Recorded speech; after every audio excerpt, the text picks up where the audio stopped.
당나라 경성에 두공이라는 사람이 살았습니다. 그는 총명하고 이제에 밝았으나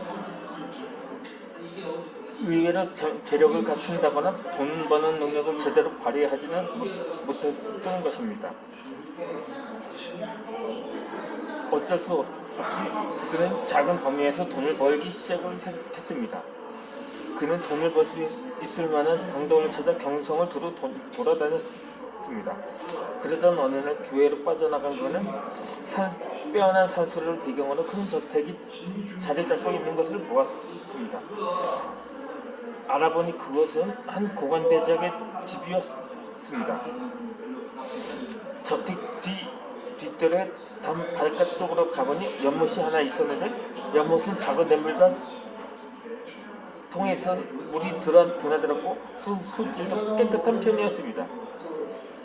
다만 관리하는 사람이 없어서 주변이 조금 너저분해 보였습니다. 두공은 속으로는 옳거니 바로 이거라고 생각을 했습니다. 연못 뒤에는 그곳을 쓸모없는 땅이라는 생각하고 있었으므로 헐겁게 두공에 팔아넘겼습니다. 이 연못을 산 두공은 약간의 돈을 더해 옆에 돌을 쌓아 연못 둘레를 꾸미고 물의 흐름에 걸림이 없도록 물기를 순탄시켜주면서 연뿌리를 싣고 금붕어를 풀어주고 주위에 울타리를 튀고 장미도 심었습니다. 이듬해 봄 휴가를 맞아 집에 온 고관이 뒤뜰 어디선가 흘러드는 꽃향기를 따라 밖으로 나가보니 입이 또 벌어질 만큼의 아름다운 연못이 펼쳐져 있었던 것입니다. 이에 두공은 연못에서 낚시를 하다가 물고기가 입질을 하자 곧장 잡아다 고관에 바쳤고 이렇게 해서 두 사람은 친구가 됐던 것입니다. 그러던 어느 날 두공은 무심결에 지나가는 말처럼 강남을 다녀보고 싶다면서 은근슬쩍 고관에게 도와달라는 뜻을 내비쳤습니다. 고관은 조금도 주저하지 않고 말했습니다. 내가 편지를 몇 통 써드리지요. 지방 관리들이 공을 특별히 잘 봐드릴 테니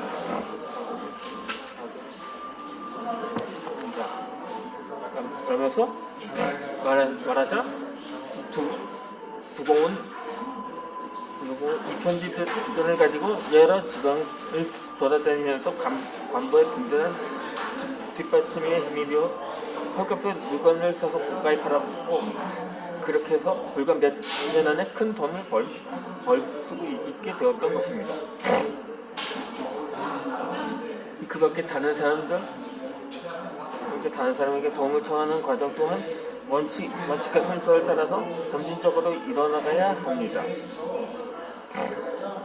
이 미국 스탠퍼드 대학의 사회심리학 교수들이 언젠가는 학교 근처에 사는 가정주부인 바트 부인에게 흥미로운 씨름을 한 적이 있었습니다. 그들은 그 여성에게 여기는 캘리포니아주 소비자협회입니다. 소비자 현황을 보다 구체적으로 알아보기 위해 과정연구가 관련한 몇 가지 질문을 좀 도와드리고 싶다면서 전화를 걸었던 거죠. 그러다 그때 그 여성은 흔쾌히 승낙을 했습니다. 그들은 가정에서 어느 상수에 비누를 사용하는지 등의 간단한 질문을 했습니다. 물론 이 전화는 바트 부인에게만 한 것은 아니었습니다. 며칠 후 그들은 또다시 전화를 걸었습니다. 또다시 번거롭게 해드려 죄송하지만 3층 조사를 위해 며칠간 대여섯 명의 조사원이 방문할 예정인데 응해 주셨으면 합니다. 라면서 다시 전통화를 했는데 이 요구는 매우 부담스러운 것이었지만 역시 동의를 얻을 수가 있었습니다. 그 이유는 바로 첫 번째 전화가 발판이 되었기 때문인 거죠. 이에 반대로 첫 번째 전화를 걸지 않고 바로 두 번째 전화의 내용을 요구했을 경우는 거절을 당했을 것입니다. 그들이 실험 후 100분일 뿐이 앞에 방식을 취했을 때 그들의 요구에 응할 확률은 52.8%였지만 뒤의 방식을 택했을 때는 응답할 확률은 22.2%에 지나지 않았던 거죠.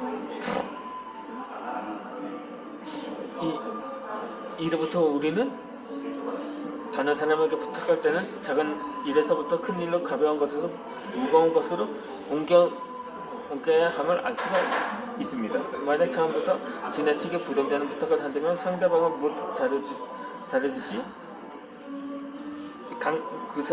어떤 누군가의 요청을 거절할 것입니다.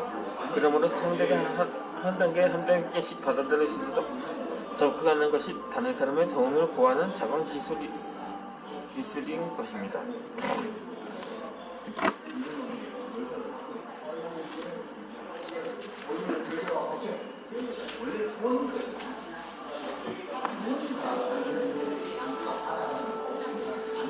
저는 선물을 받았던 적이 있었습니다. 물론 크리스마스 선물이었습니다.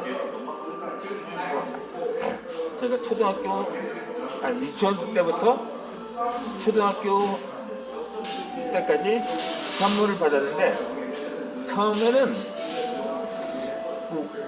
가공식품이었거든요.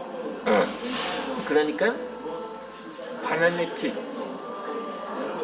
양갱, 나하나 초코바, 비바 초코바하고 나하나 도르포스 등을 받았는데 그 이유는 주로 조립식 왕구리를 받았었고 제가 마지막으로는 보물섬이라는 잡지를 받았던 기억이 있었습니다. 왜 느닷없이 선물 얘기냐고 할 수가 있는데 내게 평생 선물을 받은 것은 크리스마스 선물 때뿐이라는 거죠. 그러니까 제가 대인관계가 넓지는 못했습니다.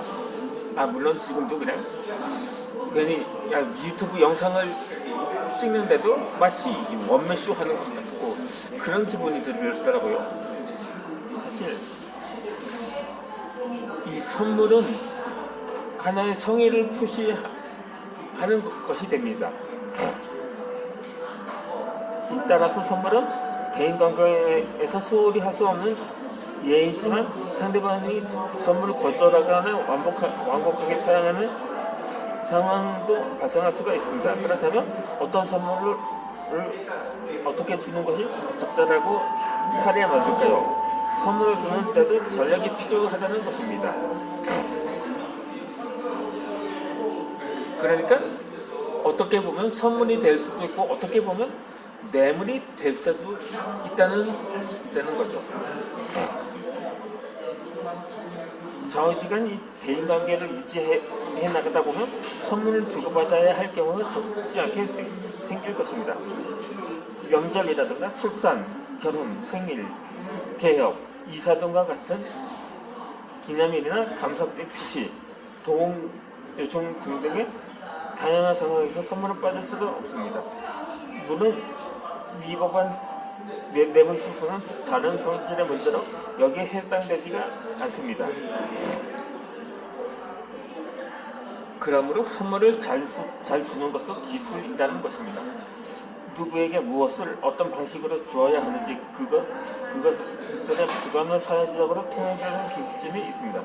아래에 소개할 몇 가지 원칙은 성공적인 선물 전달을 위한 좋은 지침이 될 것입니다.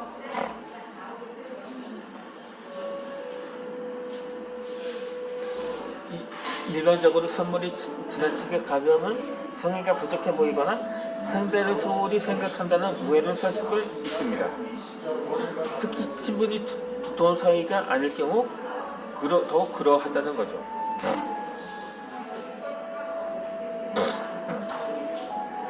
만약 지나치게 가벼운 선물로 여기고 부담되는 일을 부탁하려 한다면 이 경우 성공 가능성은 거의 없다고 생각하면 됩니다.